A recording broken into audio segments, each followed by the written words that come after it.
This program is brought to you by Emory University.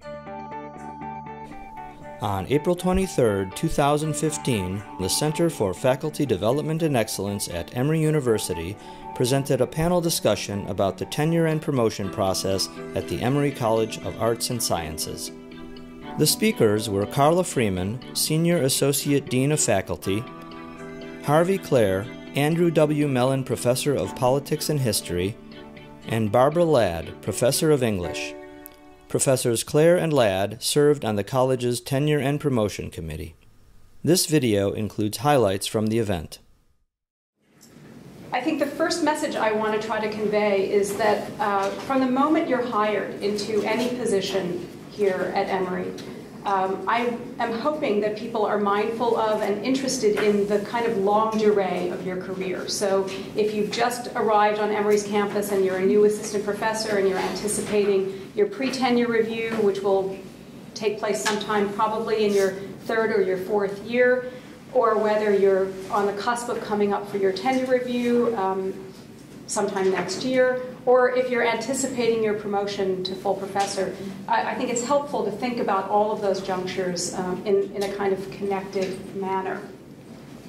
And to that end, we conduct annual reviews of all faculty. So all assistant professors, for example, are reviewed by all of the tenured professors in your departments, and you should be meeting with your chairs at the end of every year and getting those annual reviews. Equally, when you undertake the more substantive pre-tenure review, again in probably your third or your fourth year, that's an opportunity in which you, in a more concerted way, put together dossiers of your teaching and your scholarship. We send these out for external review. We solicit 2 external reviews. Those reviews come back in. Your department deliberates about how things are going for you. They write a statement and a recommendation to the Tenure and Promotion Committee, and that's a committee that's made up of 3 faculty from each of the divisions within the college, the natural sciences and mathematics, the social sciences and the humanities. And that committee deliberates about your dossier and reads those external letters, and they make a recommendation to the dean of the college, and the dean of the college reviews your dossier, and at that point, as long as everything looks like it's going well, you will get a report that's written by the Tenure and Promotion Committee, and the purpose of that report is to help guide you as you work toward your tenure review. So there should be very specific guideposts in the letter that you receive that give you clues about what's going well, what are areas that may need addressing, so that you're well prepared for the next juncture. The only difference in the way in which we conduct the review a year and a half later for your tenure review is that we solicit 6 external letters from reviewers out there in the nation and in the world, and those reviews come back in, and again, they go through the same process where they're reviewed at the department level. The department makes a recommendation to the Tenure and Promotion Committee. The Tenure and Promotion Committee gathers, and they make a recommendation to the dean. The dean reviews those materials and recommendations, and he makes a recommendation to the provost and the presidential advisory committee, and it works all the way up through the board of trustees and the president. So in a nutshell, that's how the system works. That's the structure. You can look at it online. So I hope that they're crystal clear. There's a schedule within them, as well as fairly detailed expectations, for example, about how your CV should look. It really is incumbent upon you. This is your scholarship. This is your teaching dossier. And you will have helpful ADAs in your department and helpful chairs, but this is your career. This is your dossier, and it's incumbent upon you to take ownership of it. And if the dossier comes to the college office and it doesn't follow these guidelines, it will be returned to you. And that can have really serious repercussions. None of us want to see that happen. I've actually served on the Tenure and Promotion Committee 2 times. I was on it about 25 years ago for 4 or 5 years, and then I just finished, not this year, but last year, a 3-year term on tenure and promotion. I have to say that the nature of the committee and its deliberations changed over that 25-year period considerably. The expectations for faculty went up, which is probably no surprise to you.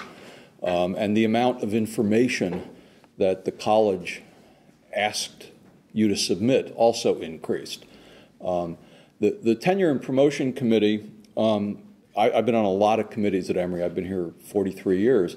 This is the committee that actually has the most work of any committee I've ever served on at Emory.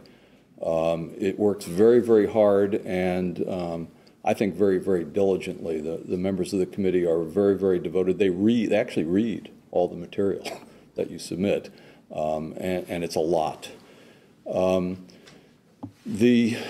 I would reiterate something that Carla said about taking care in the preparation of your dossier.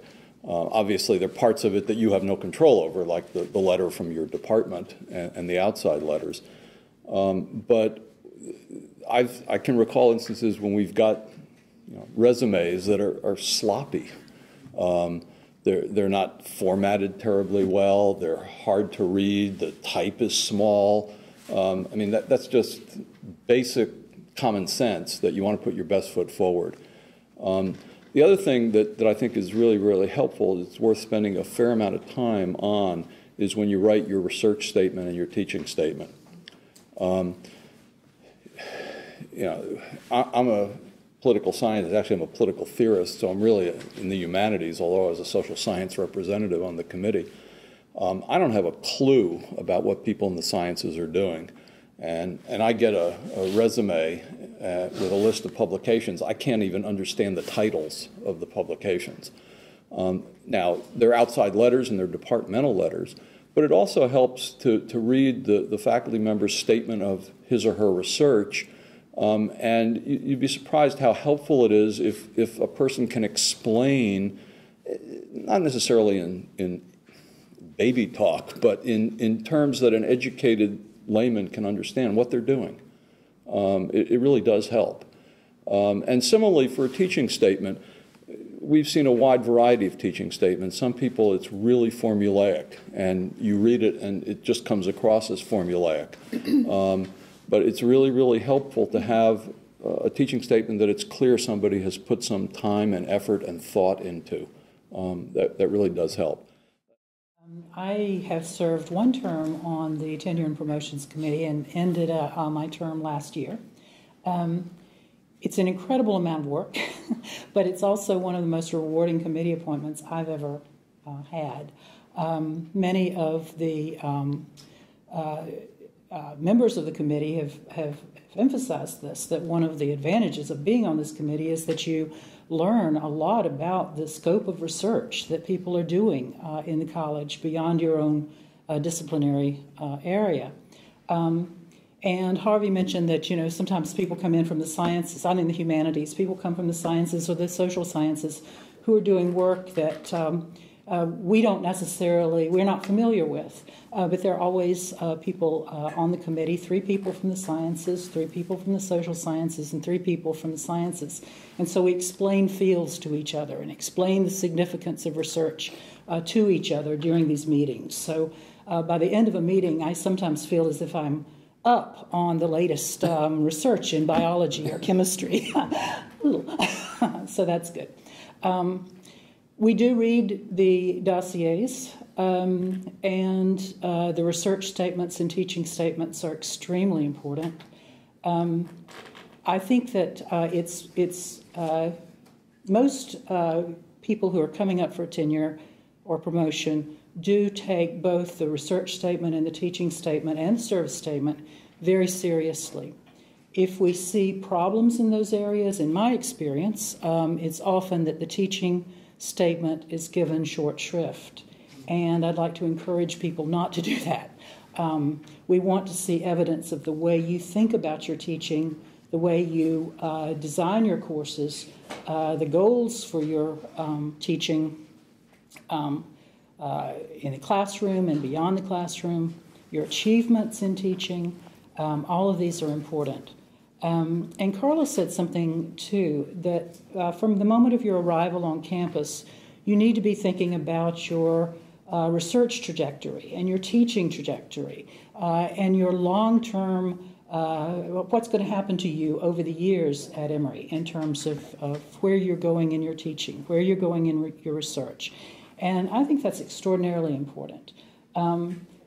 when you get to the pre-tenure review, whether you choose to do it in the third year or the fourth year, I know that you're probably immersed at that point in your first project, your first major project, but begin to give some thought to what you're going to do next.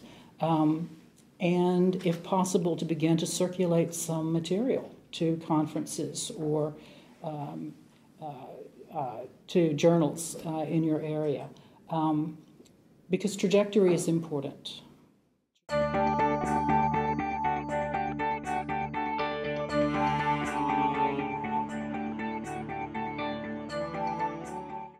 The preceding program is copyrighted by Emory University.